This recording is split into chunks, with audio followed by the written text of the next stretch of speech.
Les gens sont de plus en plus au courant qu'ils doivent laver leurs embarcations avant de se déplacer sur les lacs et les rivières pour éviter la prolifération des espèces aquatiques envahissantes. Mais lavez-vous vos bottes quand vous allez en randonnée. Au marais de la rivière aux Cerises, des brosses à bottes sont maintenant à la disposition des visiteurs. Saviez-vous qu'il y avait un enjeu de prolifération des espèces en dessous de nos souliers? Non, pas vraiment, parce qu'on fait ça, puis après ça, on fait la plage, puis on s'en va chez nous.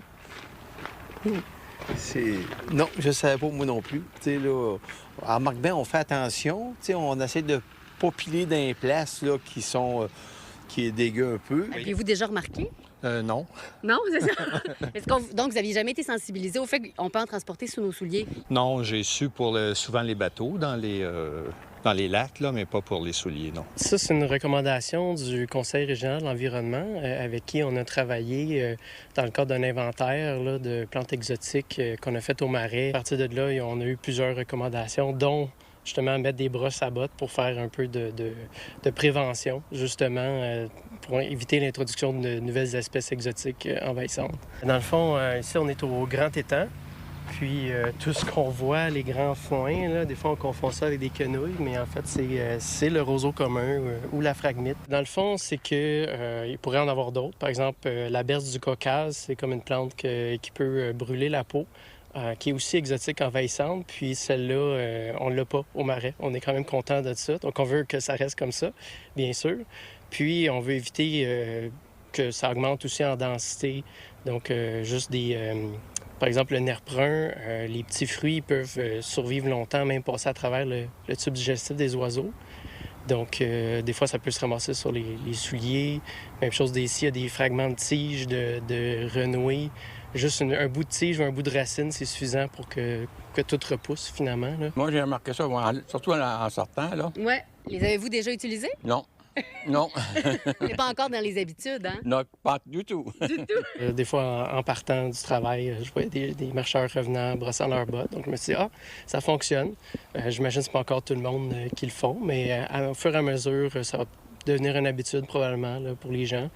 Donc là, pensez-vous que vous allez adopter l'habitude? On vous demande avant-après, idéalement, pour pas en emmener puis pas en ramener non plus avec vous. On va tenter, oui. Pensez-vous l'adopter, l'habitude? Ben oui, puis je vais l'apprendre à mes enfants parce que, tu sais, c'est vrai qu'on contamine, tout dépend du milieu qu'on va, fait que c'est important de sensibiliser les gens autour de ça. Je trouve ça, c'est une bonne habitude. Regardez, Voilà. ça me fait plaisir, puis je suis content d'apprendre ces choses-là.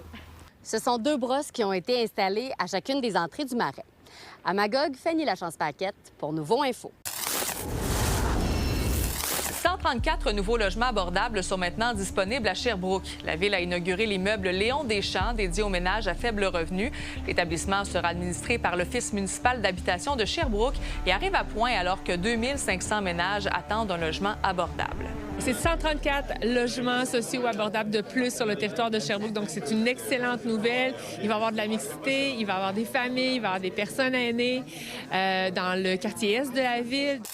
Le service d'obstétrique du CMSSS du Granit va reprendre du service de façon progressive dès le 4 octobre. Les accouchements pourront à nouveau être réalisés du lundi 8 h au vendredi 16 h. Les femmes enceintes qui amorceront leur travail à l'extérieur de 16 h devront se rendre à l'hôpital de Fleurimont. Vendredi matin, des jeunes hockeyeurs étaient sur la glace pour le camp des recrues du Phoenix de Sherbrooke. Le but pour chacun de ces joueurs, c'est de se faire sélectionner pour le camp officiel de l'équipe qui débutera le 24 août. Le niveau de compétition est quand même bien dans l'ensemble. Ils ont une idée des attentes. Qu'est-ce qui les attend quand ils arrivent ici avec le Phoenix? Puis ils en ont entendu parler que l'éthique de travail, c'est important, puis de compétitionner. Tu vois que leur niveau d'attention puis d'écoute, il est très bon. Si je compare peut-être à certaines années, fait que c'est le fun de travailler avec un groupe comme ça. Là. Les 2 premiers choix du Phoenix au dernier repêchage à Halifax étaient présents. Avec les 2 pratiques que j'ai eues, à date, mon camp va super bien. C'est le fun, les gars sont là pour compétitionner, puis on compétitionne en ayant du fun, fait que, on a beaucoup de fun. Mon but premier, c'est de vraiment faire l'équipe. Puis je suis vraiment confiant dans mes habiletés. Je pense que À date, ça va très bien. Samedi, les recrues du Phoenix affronteront celles des Tigres de Victoriaville au complexe Thibault GM. Et le camp va se terminer ce dimanche avec des coupures après un autre affrontement contre Victoriaville sur la route. On ne sait pas encore vraiment combien de joueurs qu'on va garder sur les 38. C'est certain qu'on veut, avec les vétérans, on veut être environ 30 quelques joueurs pour le camp qui va commencer le 24 août. Dû à la fermeture temporaire du Palais des Sports en raison d'un problème avec le système de réfrigération, le Phoenix a dû être créatif pour poursuivre ses activités. Certaines séances de glace se tiennent à l'université Bishop, alors que d'autres ont lieu au complexe sportif Thibault GM. T'sais, on a de l'adversité, puis on n'a pas le Palais des Sports. Fait que c'est à nous autres de trouver moyens et des solutions de paver à ça, puis de se revirer de bord. Autant les entraîneurs que les joueurs que l'organisation. Et c'est de trouver le moyen d'avancer comme équipe puis de s'améliorer comme équipe. C'est tôt dans le camp pour le moment. On le sait qu'on va être une équipe compétitive. En théorie, le 2 septembre au matin, on va finaliser l'équipe parce que la période d'échange se termine le 2 à midi.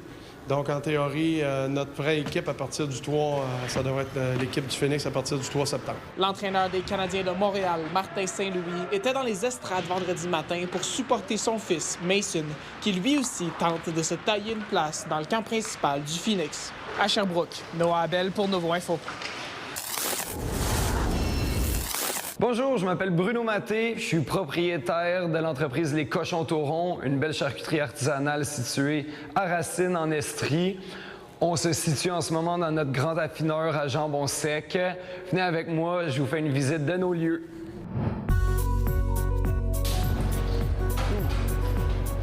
C'est un morcilla, ça veut dire boudin en espagnol. Donc, c'est un saucisson sec au sang.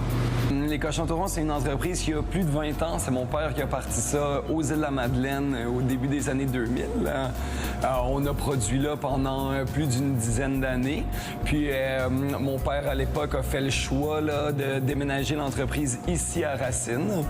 Un village qui devient de plus en plus connu pour son côté agroalimentaire. Puis aujourd'hui, on est dans la buvette des Cochons Taurons, donc c'est un bel endroit où est-ce qu'on peut, bien sûr, venir chercher toutes les charcuteries des Cochons Taurons, ainsi que se prendre un petit plateau, boire un verre de vin, une bière, un sans-alcool. C'est un endroit convivial pour venir déguster des charcuteries et des produits locaux.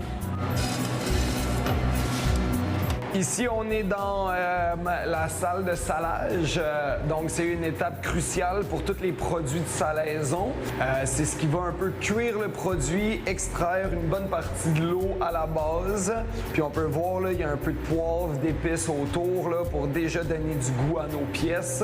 Par exemple, ici, on voit des longes de porc qui vont devenir des lonzo. Puis, on voit un petit peu plus bas ici des échines qui vont devenir des copas dès la semaine prochaine. Au Cochon Taurons, on se spécialise vraiment dans les charcuteries là, typiques européennes. On va vraiment chercher des recettes en Europe pendant nos voyages, nos expertises et tout. On ramène ça ici, on travaille des recettes. C'est normal de voir dans le comptoir Strolgino, Finocchiona, Morcilla. C'est tous des produits là, typiques européens qu'on vient refaire ici. Donc, je dirais que nos produits forts, là, c'est vraiment notre gamme de saucissons, bien entendu, qui est très populaire.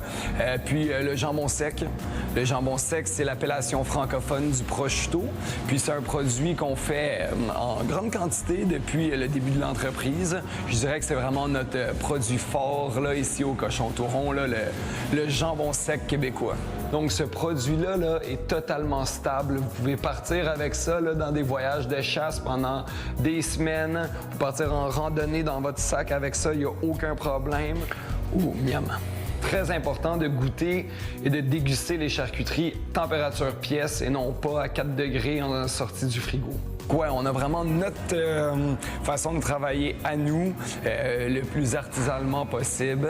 Puis on essaye de faire découvrir ces belles charcuteries-là là, au plus de monde possible au Québec.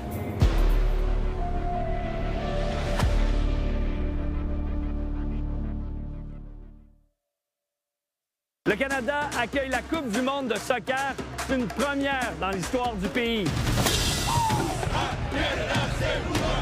C'est un rêve. C'est les l'émotion, c'est la fête. That's what soccer's about. All can dream. C'est la plus grande compétition qui ait pu exister dans le monde. Mais la Coupe du Monde, ça demeure un pari très audacieux, risqué, coûteux, avec ses zones d'ombre. Dites-nous combien vous avez payé pour l'ensemble. 12 000. 12 000? C'est quelques zéros. Oui, OK. Accrochez-vous, on vous fait vivre la Coupe du Monde à Toronto comme si vous y étiez.